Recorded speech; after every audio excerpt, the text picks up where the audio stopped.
believing you're untouchable until facing someone trained to dismantle everything you rely on.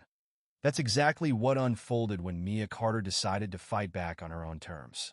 As the evening sky faded to orange, Mia Carter parked her car in front of her quiet townhouse. It had been a long but rewarding day at the youth outreach program where she volunteered, guiding teens who needed someone to believe in them. Her work reminded her that change was possible, even in the face of challenges. Her home, though modest, was her sanctuary, a place she'd poured her sweat and soul into building after years of determination. As she stepped out of her car, the warmth of familiarity greeted her, but her sharp instincts caught something off. Down the block, a small group of teenagers lounged by a street corner, their laughter sharp and mocking, like they thrived on causing trouble. Mia noticed the uneasy energy, but brushed it aside. Not tonight, she told herself. Inside her home, the stillness was comforting. She placed her bag on the kitchen counter and exhaled, feeling the tension of the day release. That moment of peace was shattered by a sudden crash that echoed through the house, yanking her out of her thoughts. She rushed to the window, her pulse quickening, and what she saw froze her in place. Her front yard was a scene of chaos. Spray-painted insults streaked across the walls of her house in bright, taunting colors. The garden she'd tended with care was flattened, trampled into the dirt. Broken glass glittered in the fading sunlight, shards from the windows that had been smashed. In the middle of the destruction stood the same teenagers she'd seen earlier, armed with cans of spray paint and bricks, their smirks filled with a reckless defiance. Mia didn't panic. Years of tactical training from her former career in security operations kicked in. She stepped outside, calm but resolute, her gaze unyielding as it swept over the scene. "Why are you doing this?" she asked firmly, her voice measured yet piercing. The group hesitated, their confidence faltering for a split second before the ringleader stepped forward. His expression was smug, his tone dripping with arrogance. "Because people like you shouldn't be here," he said with a sneer. Mia's jaw tightened, but she held her composure. The words stung, but she didn't let it show. Without waiting for a response, the boy picked up a brick and hurled it at her house, smashing another window. The others followed his lead, laughing as they caused further destruction. Before Mia could act, the wail of sirens in the distance startled the group. Like shadows, they disappeared into the night, leaving behind a trail of destruction. Mia stood on her porch, surveying the wreckage with steady eyes. The damage to her property stung, but what cut deeper was the message behind it. A reminder of the hate she'd fought her whole life to rise above.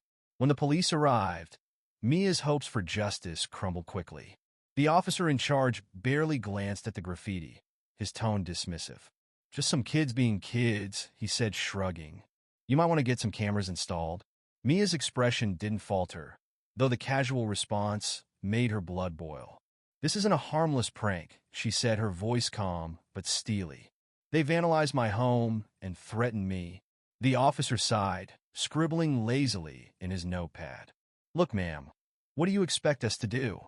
It's not worth the paperwork to go after a few teenagers." Mia said nothing, but her silence spoke volumes.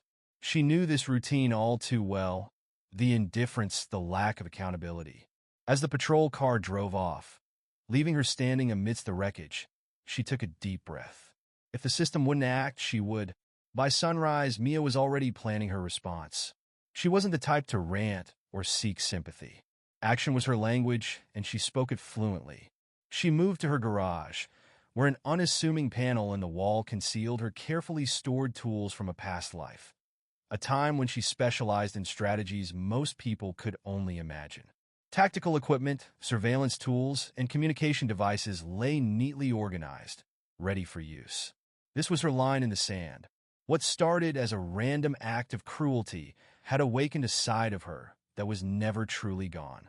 If these vandals thought they could intimidate her, they had no idea who they were up against. Over the next few days, Mia fortified her home. Hidden cameras, camouflaged as garden ornaments, covered every angle of her property. She spent hours reviewing the footage, eventually locating the teens' hangout, a park where they bragged about their destruction and planned new schemes. As Mia delved deeper, she uncovered something more sinister. The group was being led by Dean Morgan, a middle-aged man with a hateful agenda. He wasn't just influencing the teens. He was using them as tools to carry out his broader campaign of intimidation. One night, Mia trailed Dean to a decrepit factory on the edge of town. Concealed in the shadows, she filmed him rallying his followers with venomous rhetoric. Men like Dean thrived on control, convinced they were untouchable. The footage was damning, but Mia knew it wouldn't be enough to compel authorities to act. She needed the public's outrage on her side. Sitting at her laptop, Mia got to work. Within hours, she froze Dean's accounts, exposed his backers, and leaked the incriminating footage online. The reaction was swift. Dean's name was plastered across news channels, his supporters scattered, and the community united in condemnation. Furious, Dean retaliated with an online video, vowing revenge in an icy tone. That night, Mia's preparations were tested. A Molotov cocktail struck her front door, flames surging. Her reinforced doors and fire suppression system quickly extinguished the blaze, while her cameras captured the attack. By morning, the footage had gone viral, escalating public outrage. But Dean wasn't finished. In another video, he calmly threatened, "This isn't over." Mia watched the video, her expression unreadable. She wasn't afraid. She had faced worse. This wasn't just about her anymore. It was about protecting the community. Determined, Mia suited up in tactical gear that had lain and used for years, a reminder of the battles she'd fought before. This wasn't vengeance. It was about stopping a menace before more people were harmed. Tracking Dean to a remote warehouse, Mia moved with precision, disabling cameras and slipping past lookouts. Inside, Dean and his remaining crew huddled over plans for their next attack. From the shadows, Mia observed, her instincts telling her she couldn't wait for authorities. One by one, she neutralized the guards, ensuring no one escaped. When she confronted Dean, he sneered. "Think you can scare me off?" "Not scare you," Mia said evenly. "Stop you." The fight was swift. Dean underestimated her skill, and his followers were no match for her. Within minutes, the group was subdued, their plans in ruins. Mia calmly sent an anonymous tip to the authorities with detailed evidence of Dean's crimes. Minutes later, sirens blared as officers stormed the warehouse. This time, they had no choice but to act. Dean was led away in handcuffs, his bravado replaced with fear. In the days that followed, Mia's courage inspired others to stand against hate.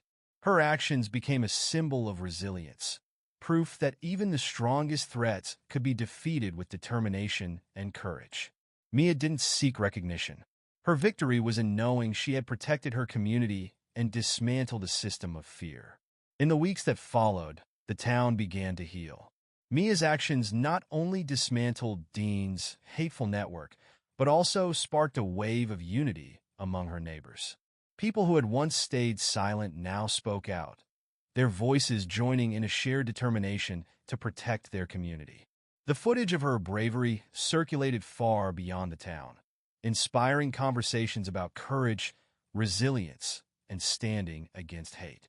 Mia, however, returned to her quiet life, tending to her garden and volunteering at the outreach center. She knew the fight against division wasn't over, but she believed in the power of small, consistent actions to drive lasting change.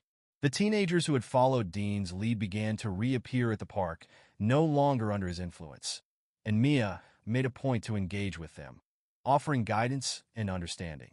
One evening, as she watered her flowers, a neighbor approached her. "You gave us hope," they said simply. Mia nodded, her heart swelling with quiet pride. She had shown that no matter how dark the world might seem, light could prevail if someone was willing to ignite it. And for Mia, that was the truest victory of all, knowing she had turned fear into strength and chaos into unity.